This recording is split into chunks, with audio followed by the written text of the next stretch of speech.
It is critical to install the Sandman TT correctly to ensure longevity and functionality. Begin by backing the tractor close to the TT so that the 3-point hitch arms align with the mounting pins on the TT. Adjust the stabilizing bar on the lower hitch arm to slide it into the TT's connecting arms. Secure the safety pin on the TT arm to prevent it from coming loose during operation. Repeat the process on the other side. Refasten the pins on the hitch arm on each side of the 3-point hitch to prevent the TT from harmful lateral movement.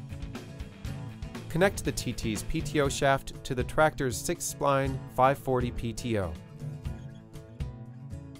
Next, connect the chain on the top of the TT to the upper hitch pin on the tractor. It is critical to use the provided chain and not a solid upper hitch arm. Similarly, the chain must be adjusted to allow the TT to be level. Increasing the cutting angle or using a fixed arm will result in substantial damage to the machine.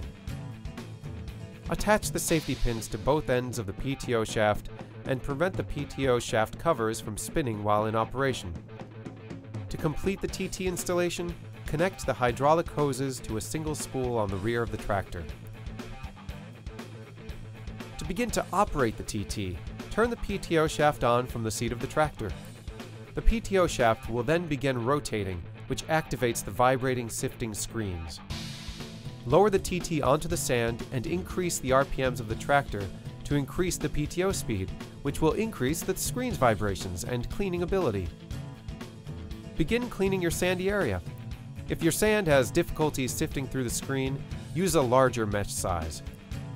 If you're working on fine sand and targeting smaller materials, you may use a finer mesh screen. When your hopper is full, use the hydraulics on the tractor to open the hopper's hatch and place the contents in the designated area.